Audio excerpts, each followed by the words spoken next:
बहुत सारी essential drugs यहाँ नहीं मिल रही हैं, उसके लिए मरीज़ परेशान होता है। आए दिन यहाँ दलाल घूमते हैं जो मरीज़ों को दवा दिलाने के लिए बाहर ले जाते हैं, महँगी दवाइयाँ देती हैं। हम लोग तो चाहते हैं कि जितनी जल्दी हो सके एसेंशियल ड्रग्स प्रोवाइड किया जाए, डॉक्टर्स को प्रोटेक्शन मिले और जो स्टाइपेंड हर 3 साल में बढ़ना चाहिए उसको रिवाइज़ किया जाए।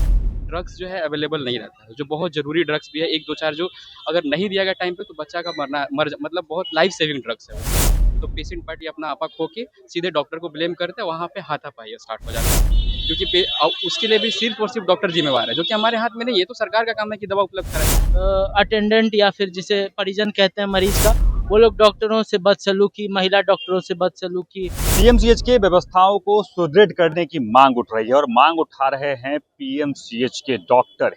जी हाँ, पीएमसीएच में डॉक्टरों की संख्या की कमी को लेकर और यहाँ के व्यवस्था को सुदृढ़ करने को लेकर यहाँ के पीजी डॉक्टर जो हैं वो हड़ताल पे हैं, मांग कर रहे हैं अधीक्षक से, मांग कर रहे हैं सरकार से। और क्या कुछ मांग है हम इन्हीं से जानेंगे, क्या कुछ इनका कहना है, क्या कुछ मांग लेकर उतरे हैं आप? मांग हम लोग का बेसिक 3 ही है, जितने भी आए हैं सबको यही बताया गया है। पहला है सिक्योरिटी, जो कि यहाँ पे इतने सारे फीमेल रहती हैं, डॉक्टर्स रात में अकेले रहती हैं।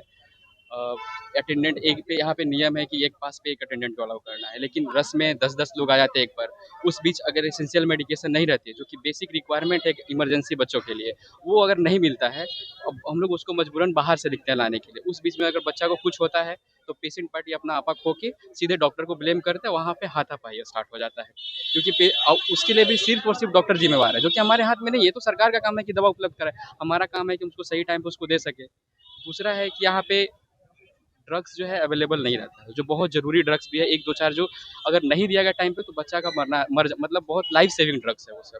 तीसरा हमारा है स्टाइपेंड, जो कि रिवाइज होना चाहिए 3 साल पे, लेकिन हम लोग प्रॉपर चैनल के थ्रू 2-3-4 बार कोशिश किए हैं, कोई नहीं सुना है। जो व्यवस्था होनी चाहिए यहाँ पे नहीं है, अभी नहीं है, कुछ त्रुटियां हैं उसमें, ऐसा नहीं कहेंगे कि एकदम नहीं है, त्रुटियां हैं उसमें, ज़रूरत है, ऐसा नहीं कहेंगे कि एकदम नहीं है, बहुत सारी चीज़ें हैं भी, लेकिन बहुत सारी चीज़ें जो हम लोग मांग करें नहीं है यहाँ पे। उसी के लिए हम लोग प्रॉपर चैनल के थ्रू बात किए हैं।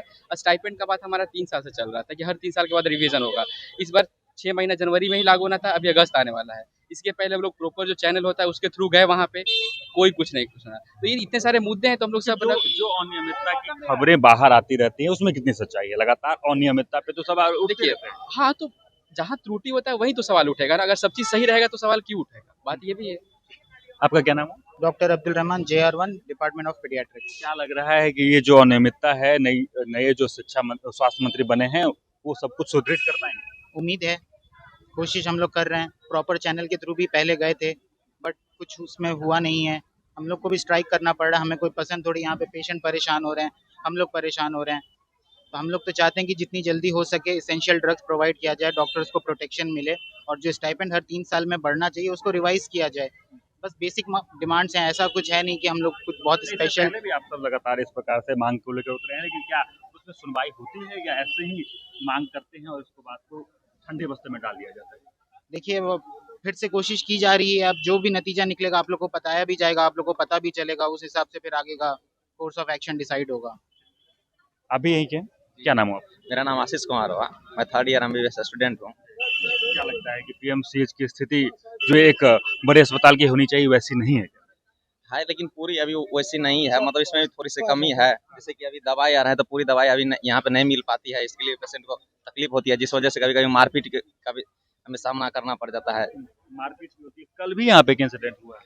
कल जो एक्सीडेंट हुआ है इसमें भी दिखाया जा रहा है कि पूरा ब्लेम डॉक्टर पे दे दिया रहा है। ऐसा कभी ऐसा नहीं होता है कि डॉक्टर को अपने से प्रयास पूरा नहीं करेगा कि कोई पेशेंट को बचाने के लिए, तो लेकिन वो अच्छे से मतलब बुनियादी सही नहीं है ये। बुनियादी जो जरूरतें हैं वो सरकार से आपकी मांग है? जी, हम लोग की मांगे है कि जितना जितना सब कुछ पूरी हो जाए तो उतनी पेशेंट के लिए भी सुविधा रहेगा।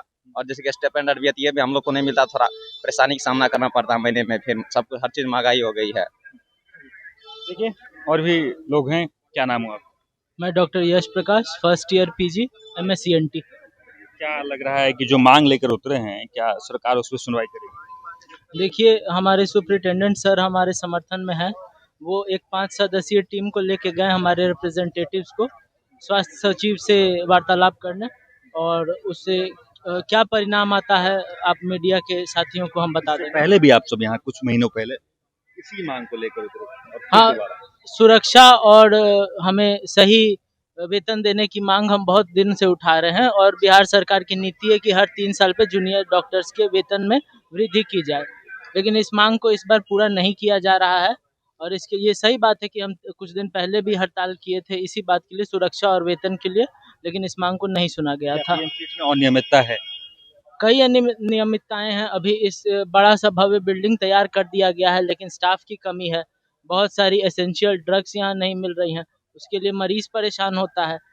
आए दिन यहाँ दलाल घूमते हैं जो मरीजों को दवा दिलाने के लिए बाहर ले जाते हैं, महंगी दवाइयाँ देती हैं और संस्थान की बदनामी हो रही है, यहाँ के डॉक्टरों की बदनामी हो रही है इस कारण से। मारपीट का भी इंसिडेंट कल एक आया था नर्स के परिजनों के साथ, उसको कैसे देखते हैं? ये तो एक इंसिडेंट है जो नर्सों के हड़ताल के कारण आप तक पहुंच गया।